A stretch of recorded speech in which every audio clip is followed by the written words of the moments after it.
This being one of the most dramatic tales in all of spiritual history. And it's just filled with so many astonishing demonstrations of how to really live for God. You start from the whole story, which is God having a plan that really cannot be discerned by human logic. No one at the time could really understand what was happening or where it was going. I'm reminded in the Festival of Light, there's a sequence that our little devotee, the bird, goes through when he's battered about by life. And the night says, "Give yourself into my hands." The wind says, "Give yourself into my hands. To your strength I can then add my own." And after a time, the little rebel tries this, and he discovers that the wind lifts him, and he does have power if he cooperates. But then after a time, it becomes dark, and the little bird says, "How can I fly in this darkness?" And the night whispers, "Peace awaits you in the unknown. Surrender to me, and your strength will be renewed." And every time I read that, I always think it's a progression, isn't it? First, we cooperate with what we can't escape. The wind is blowing us, so we finally realize that we can cooperate with that flow. As long as we know where it's going and why it's going there. But then it becomes dark. And when it becomes dark, we can't discern what the pattern is anymore. And we can't anticipate what's going to happen. We can't control it. And then the night whispers, "Surrender to me. Peace awaits you in the unknown." Well, I think there was no more unknown territory for the disciples of Jesus than to see him be arrested. Many times, you see, he had been accosted. And every time he was accosted, he always extricated himself one way or another. And their most recent memory of the way their guru was behaving was that the whole world was crying out in glory, and that he was riding triumphantly into the city, and that he was standing up to all his enemies, and that he would suddenly be arrested. The dark is descending. And do you cooperate? Do you resist? Peter's initial response to what was happening was to pull out his sword. He just pulled out his sword and used his power to stop what was happening. And this is not always the wrong response. But his guru looked at him and said, "Put your sword back in its scabbard. If I were meant to be rescued, God could rescue me. It is not for you to interfere." Now, how do we know? When the dark is coming, when we feel confused, is it time to unsheath the sword or to put it away? These are not questions that are easily answered. And in the story, Jesus is standing there, and he's able to tell Peter which is the right response. But in a very short period of time, Jesus is going to be gone to his human sight. And Peter is going to have to internalize that guidance and know moment by moment what is the right response. And then, of course, we have the response of Jesus himself. When they come to take him, without the slightest hesitation, he sees this difficulty coming to him and he steps right into it. Of the many lessons in this part of Jesus' life, that is certainly one of them. Think how often we face our tests, but only at the last possible second with the highest degree of reluctance. That we know inevitably it's going to have to be faced, and we drag our heels, and we whine and we complain and we pray for God to spare us. Remember Sister Gyanamata, her prayer. She said she was sitting and she was praying and she saw a great trial coming toward her. And her instinctive response was to ask to be spared, to try to find a way to not have it come to her. But then she shifted her prayer to what she knew was more pleasing to God. Change no circumstance of my life, Lord.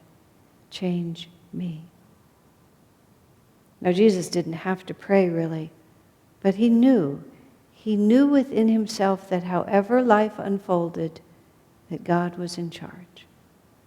And this was the destiny for which he was born, and he knew that this was a place where logic could not take you. That there was darkness, but in surrendering to the darkness, there would be peace, and in the end there would be power, and in the end there would be light. And then their guru is just dragged from place to place, and by now all the disciples are so confused and hiding, and Peter himself, who was sworn to Jesus that he would give up his life for him, actually doesn't have the courage to admit that he's even a disciple. Stories like that are given to us so that we understand how difficult this is to do. And also to understand that a slip is not a fall, because by the end Peter had regained his composure and his courage and his commitment. But for all of us to understand that we must walk with sensitive awareness, with deep inner attunement. What is happening here? Is this really what you want? And if so, how can I find a way to step into this instead of to step away from it? You know, in the last analysis, I know it can be said so many times, but I'm repeatedly surprised by how entirely reliant we are on our own inner consciousness, and therefore on our relationship with God. The ability to feel frightened, to feel insecure, to feel unappreciated, to be anxious about our future, it almost makes no difference what circumstances are. In the best of circumstances, when everything looks like it ought to be just fine, there's always that lurking little bit of darkness. Swamiji writes about that. Anything in this world, any external condition that we get, that we rely upon for our joy, brings with it a corresponding sense of anxiety, because we know how easily it can be taken away from us. The most perfect relationship, the most perfect job, most perfect anything, the praise of all our friends, you know, everyone acclaiming you, fame, power, money, human love, whatever it might be. It's not that we should scorn it, but the degree to which we depend upon it for our sense of well-being, we will also be a little afraid all the time. And so these disciples of Jesus, they got to have a test like very few people have to go through. Fortunately, it was taken away from them. It was resolved a few days later. But imagine those days and imagine these nights. Peter has the courage to get into the crowded place where Jesus is being humiliated and mocked and beaten and mistreated. I mean, here's the man who has all the power of the universe, and then he watches him being treated in this way. A disciple with sensitivity, and I'm sure they all had that also, had to ask themselves, why is he not showing his power? What could he be thinking? And I'm sure they were waiting right up into the moment of his death for him to show that power. In other words, to rescue himself and them from this difficult circumstance. But the other multiples of lessons in this or sometimes the darkness can't be avoided. And the only way we're ever going to get to the other side of it is by going right through it. That was the conversation I had with a friend of mine when she was dying of cancer, on the day she found out that there was really nothing more that could be done for her, and that death was going to be the end of the story. And as she told me at the time, I always thought I would get better, even though there was no evidence whatsoever. But all of a sudden now, everything had to be let go of for her. And she was weeping, and I was weeping with her. And she just didn't know how she was going to be able to do it. I had faith in her, and I had faith in God and Guru. But I said, it's a wall of fire and a veil of tears, but on the other side of it is light. How do we know that? Well, among other reasons, because of this story. You really can't imagine a worse story than this. Everything taken away in the most horrible manner. And the one you love being mistreated, and you can't really rescue him because you have no power to rescue him, and you're not being called to rescue him, which is what Peter tried to do. And to rescue him would also mean this, to try even would be most likely to sacrifice your own life. I don't think that the disciples lacked courage. I think that Jesus didn't call them to do it. And also they were just waiting to see what he would do. I've been in many circumstances with Swamiji and sometimes made the wrong decision because I was just waiting to see what he was going to do. I didn't want to interfere with his flow of energy, and sometimes I would wait too long to just see what he was going to do. And I can imagine the disciples just watching this unfold, waiting to see what Jesus was going to do. And never imagining, as I said, probably up until the very last, that he wasn't going to rescue himself one way or another. But the power of this story, because we actually know the end of it, is how do you keep your courage in such a moment? What did those disciples do standing at the base of the cross? What did Peter do? Peter had the nerve to follow him, but not the nerve to own him in the midst of that chaos. But how do we hold on? Lord, when in darkness, Lord, in confusion, always I'll follow thee. And at times the spiritual life simply becomes really tough. It's wonderful when it's just joyful and happy and everything is uplifted. And the disciples after this, for the next quite a long time, all those who followed Christ, many of those who followed Christ, were following Christ into the inferno. They were not following him into the garden of rejoicing. They had to follow him all the way into the inferno of persecution, of ostracization, of physical abuse, and in many cases of execution. And whether or not we are actually called that deeply, insofar as we rely on anything external for our sense of security and our joy, we will also correspondingly be a little bit afraid. And the question is really, how willing are we? How much energy and commitment do we have to our spiritual life? And even Peter, it took him time.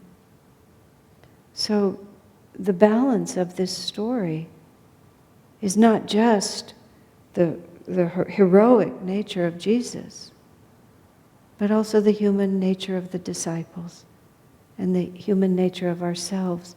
In an odd sort of way,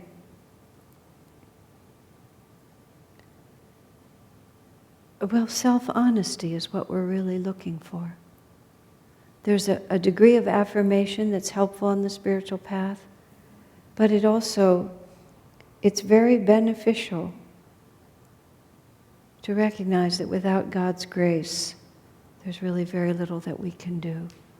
Every saint, every guru always talks about that, about how small he or she is in herself or himself, and that the only power that they have is the power that God gives them.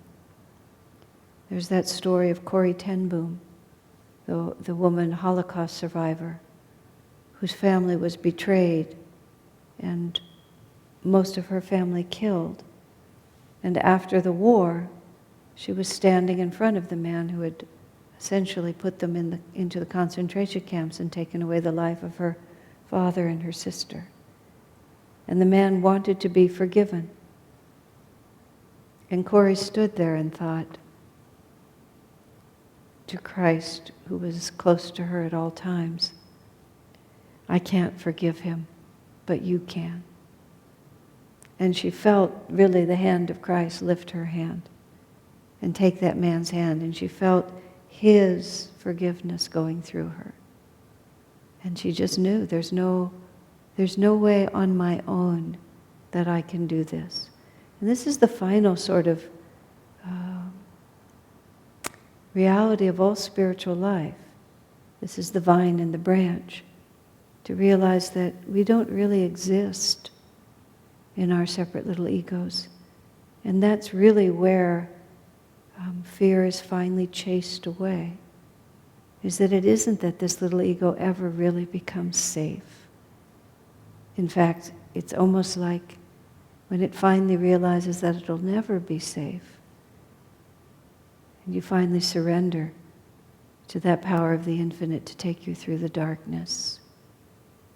I mean, that was what Jesus' life was about. And at the end, when he was dying, he looked at all those who had done this terrible thing, not to him, but just an inherently terrible thing. Light had been offered to them and they had scorned it. They had done their best to destroy it. And he prayed for them. There was nothing in his heart but compassion. Spare them the consequences of their own wrong deeds. Few among us can rise to that. But all of us can open ourselves to that.